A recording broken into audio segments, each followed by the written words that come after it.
नया भारत नया नक्शा बनेगा, क्योंकि ये जो भारत का नक्शा अभी बना हुआ है इसमें 100% वास्तु दोष है।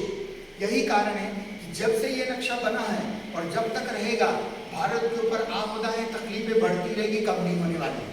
और उस भयंकर हलचल में जो भारत का नया नक्शा बनेगा वो 100% वास्तु साइंस के अनुकूल हो जाएगा।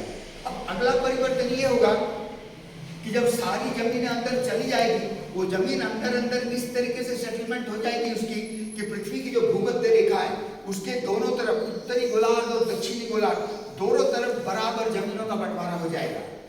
अब जब इसका भी वैज्ञानिक कारण है पर मैं शॉर्ट कर रहा हूँ, जब ये दोनों तरफ बराबर जमीनों का बंटवारा हो जाएगा तब हमारी पृथ्वी बैलेंस हो जाएगी। बैलेंस होते ही पृथ्वी की एक्सिस जो 93.5 डिग्री झुकी हुई है एक ही झटके में 0 डिग्री सीधी खड़ी हो जाएगी। अब जैसे पृथ्वी 0 डिग्री सीधी खड़ी हो जाएगी तुरंत अगला परिवर्तन होगा कि विनाश के बाद सतयुग में सूर्य के प्रकाश और गर्मी दोनों पोल पर लगातार एक जैसी पड़ेगी। यही कारण होगा कि सतयुग त्रेतायुग में साल भर 12 घंटे के दिन और 12 घंटे की रात होगी। ऐसा कभी नहीं होगा कि लंबा दिन छोटे रात को, तो तब झुकती जब झुकती है, सीधी खड़ी है तो इक्वल डे इक्वल नाइट। अगला परिवर्तन ये होगा कि सतयुग त्रेतायुग में दोनों पोल में सूर्य की गर्मी भी एक जैसी पड़ेगी, जितनी गर्मी है उतनी गर्मी। इसीलिए दोनों पोल में सतयुग त्रेतायुग में बर्फ जमा ही नहीं होगा। इसलिए देवी देवताओं को पता ही नहीं होता है कि बर्फ क्या चीज है, इसलिए वे कभी आइसक्रीम नहीं खाते। अब अगला परिवर्तन ये होगा कि जैसे पृथ्वी सीधी खड़ी हो गई तो सारी जमीनें जब इकट्ठी हो गई तो उस विशाल भूमि का एक ही सेंटर पॉइंट ऑफ ग्रेविटी बनेगा, तो पृथ्वी का सेंटर पॉइंट ऑफ ग्रेविटी स्थिर हो जाएगी। और हम सब जानते हैं कि सूर्य का सेंटर पॉइंट ऑफ ग्रेविटी पहले से स्थिर है। जब दोनों का सेंटर पॉइंट ऑफ ग्रेविटी स्थिर हो चुका होगा तो साल भर पृथ्वी सतयुग त्रेतायुग में एक ही दूरी मेंटेन करते हुए ये ऑर्बिट चक्के के बजाय गोल हो जाएगा, क्योंकि साल भर एक ही डिस्टेंस मेंटेन है, कोई हलचल नहीं। तो जब ये ऑर्बिट गोल हो जाएगी तो सूर्य के प्रकाश और गर्मी सतयुग त्रेतायुग में साल भर एक जैसी पड़ेगी। यही कारण होगा कि सतयुग त्रेतायुग में साल भर एक ही मौसम हुआ करेगा। यहाँ सर्दी गर्मी बारिश का अलग अलग मौसम नहीं होता। हाँ, बारिश रोज होगी पर बारिश का मौसम नहीं होगा। बारिश कब होगी? जब देवी देवता रात को सो जाएंगे उस समय बारिश होगी और जगने से पहले बंद हो जाएगा और स्प्रे जैसी बारिश होगी। जितना पानी चाहिए उतनी बारिश होगी। ऐसा नहीं कि आजकल जैसा झमझम कीचड़ बाढ़ वो बारिश नहीं होगी।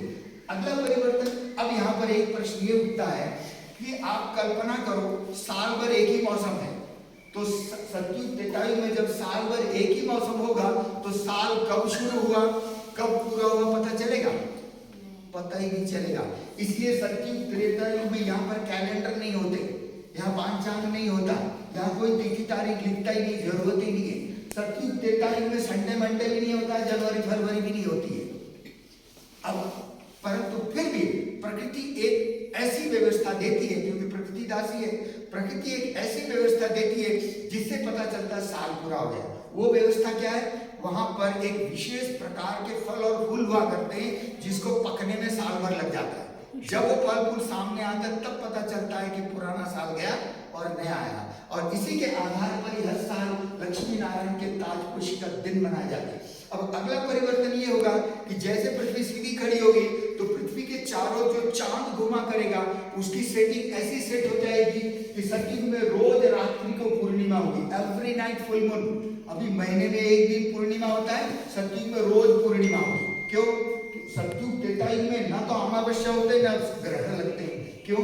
क्योंकि आत्मा 16 कला संपूर्ण पवित्र है, तो प्रकृति भी 16 कला संपूर्ण सुखदायी है। इसका भी साइंटिफिक रीजन है, पर उसको भी मैं कट करता हूँ आपके शॉर्ट टाइम के लिए।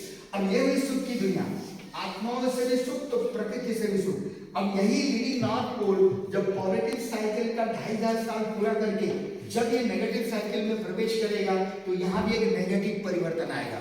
वो कैसे आएगा?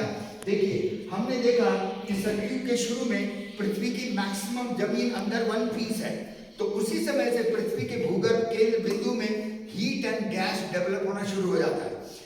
शुरू में बहुत थोड़ा होता है और वही गर्मी और गैस का प्रेशर और एरिया धीरे धीरे बढ़ने लगता है। 2500 साल के अंत तक, माना त्रेता के अंत तक, वही गर्मी और गैस का प्रेशर और एरिया अंदर अंदर अंदर इतना बढ़ चुका होता है कि पूरी पृथ्वी एक गैस सिलेंडर बन चुकी होती है। परंतु वो गैस का प्रेशर यहाँ तक नहीं निकल पाती, क्योंकि उस जमीन की जो बाहरी परत है बहुत मोटी और हार्ड होता है, जो उसके प्रेशर को रोकने में समर्थ होता है। परंतु जैसे ये leading north pole negative cycle में प्रवेश करता है तो वहां पर मौजूद